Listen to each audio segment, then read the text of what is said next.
कुछ वैसी ही होती है मेरी परीक्षा, जैसे सीता ने दी हो अग्नि परीक्षा। जब भी मैं संकट में होती हूँ, माँ कहती है भगवान लेते हैं परीक्षा। कब तक मुझको सहना होगा, क्या जीवन से लंबी है मेरी परीक्षा। एक काश मुझे बता देते भगवान, कब तक देनी होगी कठिन परीक्षा। नमस्कार दोस्तों, स्वागत है आपका अपने चैनल ज्योति ज्योत में। भगवान भोलेनाथ की कृपा आपके पूरे परिवार पर बनी रहे, आपकी सभी मनोकामनाएं पूर्ण हो। वीडियो शुरू करने से पहले मैं आपसे एक छोटी सी रिक्वेस्ट करना चाहूंगी कि वीडियो देख रहे सभी दोस्तों से मेरी रिक्वेस्ट है कि मेरे चैनल को अगर सब्सक्राइब नहीं किया है तो प्लीज सब्सक्राइब करें और बेल आइकन को प्रेस करें। इसके साथ ही लाइक और शेयर भी जरूर करें। दोस्तों, आपके एक लाइक और एक सब्सक्राइब करने से हमें बहुत मोटिवेशन है। एक अच्छी वीडियो बनाने में दोस्तों बहुत समय लगता है। आप लोग मेरी YouTube फैमिली हैं, इसीलिए दोस्तों आप अपना प्यार देने के लिए मुझे सपोर्ट जरूर करें।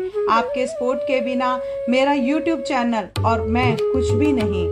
दोस्तों, कहा गया है कि जो भगवान के अति प्रिय होते हैं, भगवान उनकी परीक्षा जरूर लेते हैं। सच्चे मन से ईश्वर की आराधना करने वाले महसूस करते हैं कि उनका भगवान हमेशा उनके साथ रहता है। कभी कभी भगवान खुद अपने भक्तों की परीक्षा लेते हैं और जानने की कोशिश करते हैं कि भक्त कितना उनके करीब है और किस तरह से परमपिता परमेश्वर द्वारा बताए गए रास्ते पर चल रहा है। परीक्षण और भी बहुत कुछ है जिसमें परमेश्वर अनुमति देते हैं कि जैसा वह जान सके कि हमारे दिलों में वास्तव में क्या है, चाहे उनके पास कोई जगह हो या ना हो। केवल ये परीक्षण ही हमारे शब्दों के पीछे के हृदय को प्रकट कर सकते हैं और परमेश्वर को ईमानदारी से बता सकते हैं कि वह हमारे साथ कहाँ खड़ा है।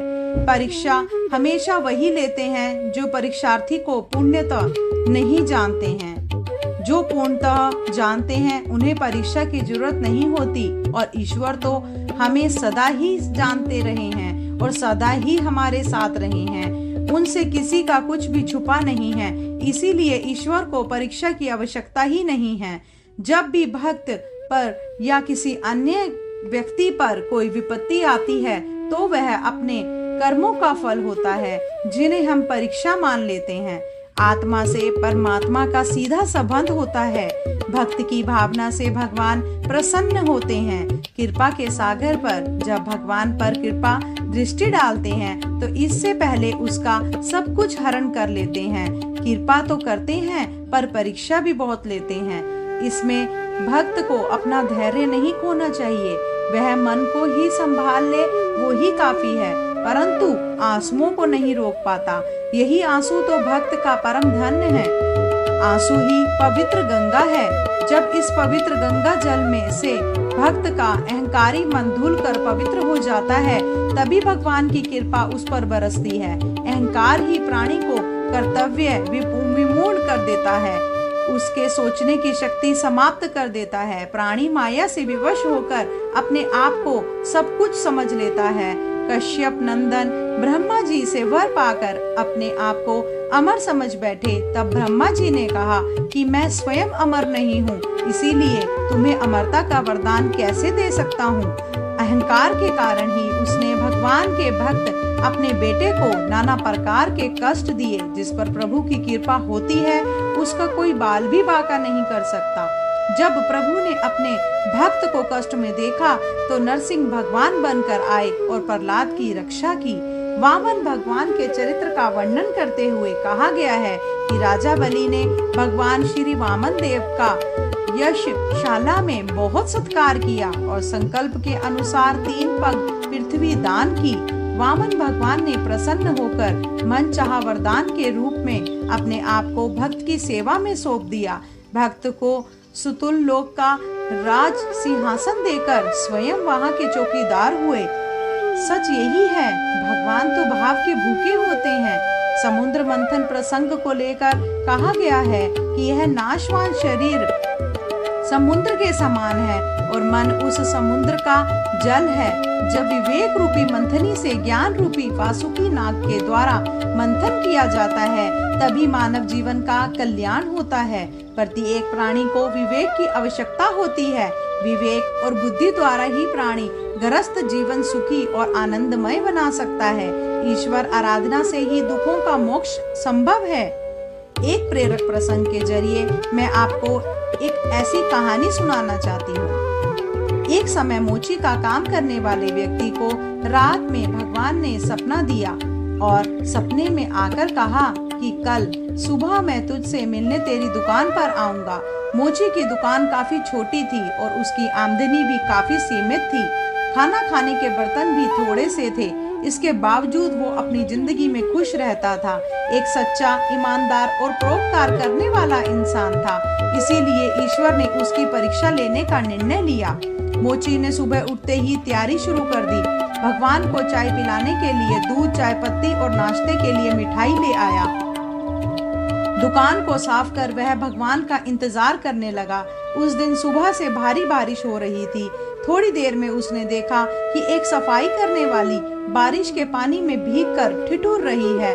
मोची को उसके ऊपर दया आ गई और भगवान के लिए आए गए दूध से उसने चाय बनाकर पिलाई।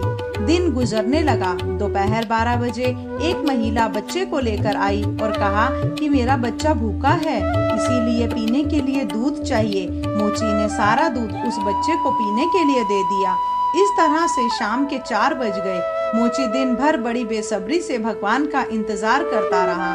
तभी एक बूढ़ा आदमी जो चलने से लाचार था वह आया और कहा कि मैं भूखा हूँ और अगर कुछ खाने को मिल जाए तो बड़ी मेहरबानी होगी। मोची ने उसकी बेबसी को समझते हुए मिठाई उसको दे दी। इस तरह से दिन बीत गया और रात हो गई। रात होते ही मोची के सब्र का बांध टूट गया और वह भगवान को उल्हाना देते हुए बोला कि वाह रे भगवान, सुबह से रात कर दी मैंने तेरे इंतजार में, लेकिन तू वादा के बाद भी नहीं आया। क्या मैं गरीब ही तुझे बेवकूफ बनाने के लिए मिला था?